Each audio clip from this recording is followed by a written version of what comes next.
Assalamualaikum warahmatullahi wabarakatuh. Alhamdulillahilladzi hadana subulas salam wa afhamana bi syari'atin nabiyyil karim. Asyhadu an la ilaha illallah wahdahu la syarikalah dzul jalali wal ikram. Wa asyhadu anna sayyidana wa nabiyyana Muhammadan abduhu wa rasuluh. Allahumma salli wa sallim wa barik ala sayyidina Muhammad wa ala alihi wa ashabihi wa tabi'in bi ihsanin ila yaumiddin. Amma ba'du. Faya ayyuhal ikhwan, usikum wa nafsi bi taqwallahi wa ta'atihi la'allakum tuflihun. Qala Allah ta'ala fil Qur'anil Karim: A'udzu billahi minasy syaithanir rajim. Bismillahirrahmanirrahim. Ya ayyuhalladzina amanu taqullaha wa qulu qawlan sadida yuslih lakum a'malakum wa yaghfir lakum dzunubakum wa may yuti'illaha wa rasulahu faqad faza fawzan 'azima. Wa qala ta'ala: Ya ayyuhalladzina amanu taqullaha haqqa tuqatih wa la tamutunna illa wa antum muslimun. Shadaqallahul azim. Jamaah salat Jumat rahimakumullah. Pada kesempatan kali ini, marilah kita bertakwa kepada Allah Subhanahu wa taala dengan sebenar-benar takwa. Jamaah Jumat rahimakumullah.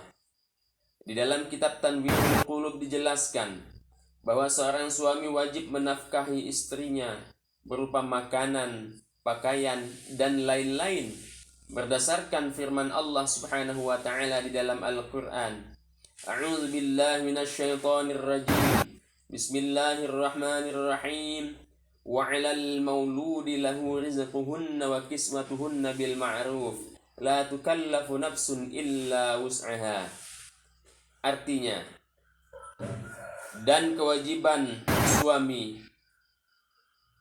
memberikan makan pakaian kepada para istri atau ibu yang melahirkan anaknya dengan cara yang ma'ruf. Al-Baqarah ayat 233. Rasulullah sallallahu alaihi wasallam juga bersabda, Ibda' bi nafsika fatasaddaq 'alaiha, fa in fadala syai'un fali ahlik, fa in fadala an ahlika syai'un fali dhi qarabatik, fa in fadala an dhi qarabatika syai'un fahakadha wahakadha baina yadaik wa an yaminika wa an shimalik. Artinya, mulailah dari dirimu sendiri, sedekahkanlah untuk dirimu, selebihnya dari itu untuk keluargamu, yakni anak dan istrimu, selebihnya lagi dari itu untuk kerabat dekatmu, selebihnya lagi dari itu untuk tujuan ini dan tujuan itu, yang ada di hadapanmu, yang ada di kanan dan kirimu. Hadis riwayat Imam Muslim nomor 997. Agar bisa memenuhi kewajiban memberikan nafkah kepada diri kita dan keluarga, maka kita harus bekerja, bahkan susah payah bekerja mencari nafkah, bisa menghapus dosa yang tidak bisa dihapus dengan amal ibadah lain, sebagaimana yang telah disebutkan oleh Imam Al-Ghazali di dalam kitab Mukhtasar Ihya'i Ulumiddin halaman 80 yang menyebutkan sebuah hadis, minadz-dzunubi dzunubun la yukaffiruha illa al-hammu fi talabil ma'isyah.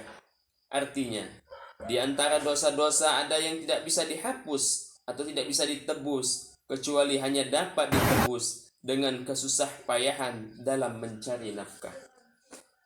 Berdasarkan penjelasan di atas, khutbah ini diberi judul Bekerja adalah ibadah. Jamaah salat Jumat rahimakumullah.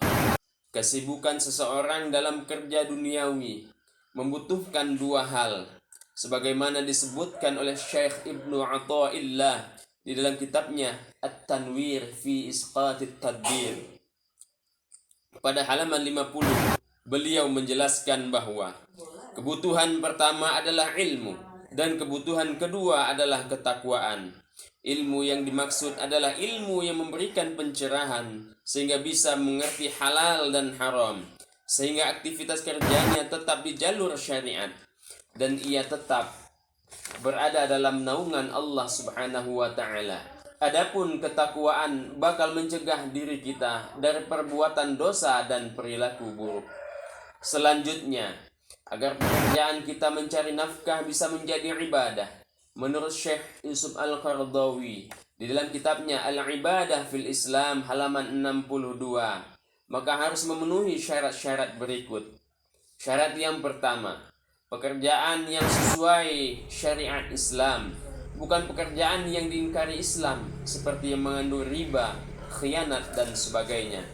Syarat kedua, diiringi dengan niat yang baik untuk memelihara diri dari meminta-minta, mencukupi kebutuhan keluarga, memberikan manfaat kepada umat, dan memakmurkan bumi sebagaimana yang telah diperintahkan oleh Allah Subhanahu wa taala.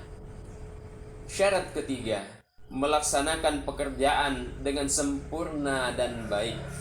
Syarat yang keempat, mengetahui batasan-batasan dari Allah Subhanahu wa taala. Syarat yang kelima, pekerjaan dunianya tidak melalaikannya dari kewajiban agama. Agar aktivitas bekerja mencari nafkah kita menjadi ibadah yang lebih sempurna lagi, maka Syekh Ibnu Athaillah di dalam kitabnya At-Tanwir fi Isqatit Tadbir halaman 50 sampai 52 menyebutkan ada beberapa etika yang harus dilakukan oleh orang yang bekerja, yaitu pertama, sebelum keluar rumah ia berjanji kepada Allah Subhanahu wa taala untuk memaafkan orang yang berbuat buruk terhadapnya.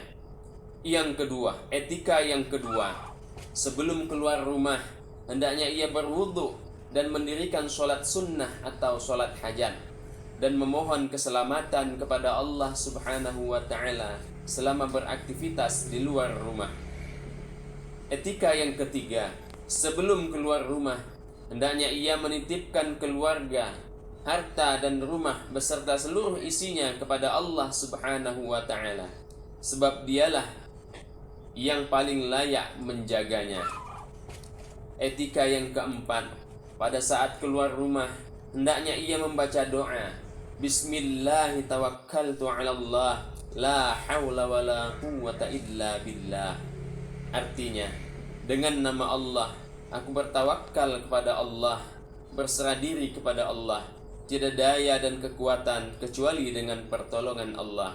Hadis riwayat Imam Abu Dawud nomor 325. Doa ini bakal membuat setan putus asa dari orang yang membacanya.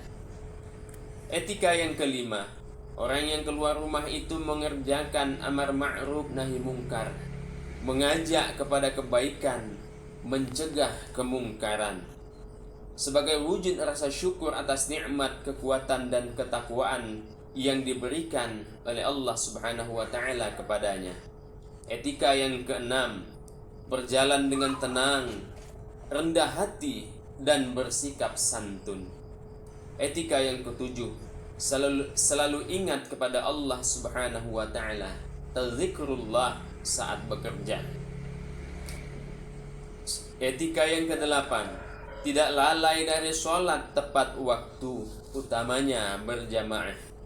Etika yang kesembilan, jika seorang pedagang maka tidak bersumpah atau menyanjung barang dagangannya. Etika yang ke-10 yang terakhir, menjaga lisan atau ucapan dari ghibah, menggunjing dan mengadu domba antar sesama manusia. Jamaah sholat Jumat rahimakumullah, demikianlah.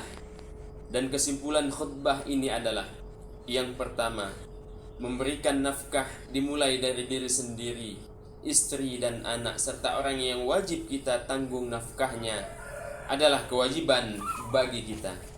Yang kedua, agar bisa memberikan nafkah maka diusahakan dengan bekerja, sehingga dalam konteks ini pun bekerja adalah menjadi wajib bagi kita. Kemudian kesimpulan yang ketiga, karena melaksanakan kewajiban, maka bekerja bisa menjadi ibadah bagi kita dengan syarat secara umum bekerja tersebut sesuai dengan syariat Islam. Semoga bermanfaat. Mohon maaf jika ada kesalahan.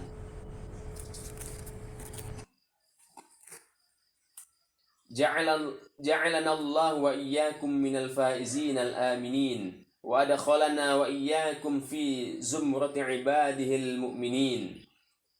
أعوذ بالله من الشيطان الرجيم. بسم الله الرحمن الرحيم. يا أيها الذين آمنوا اتقوا الله وقولوا قولا سديدا. بارك الله لي ولكم في القرآن العظيم ونفعني وإياكم بما فيه من الآيات والذكر الحكيم. إنه هو الغفور الرحيم.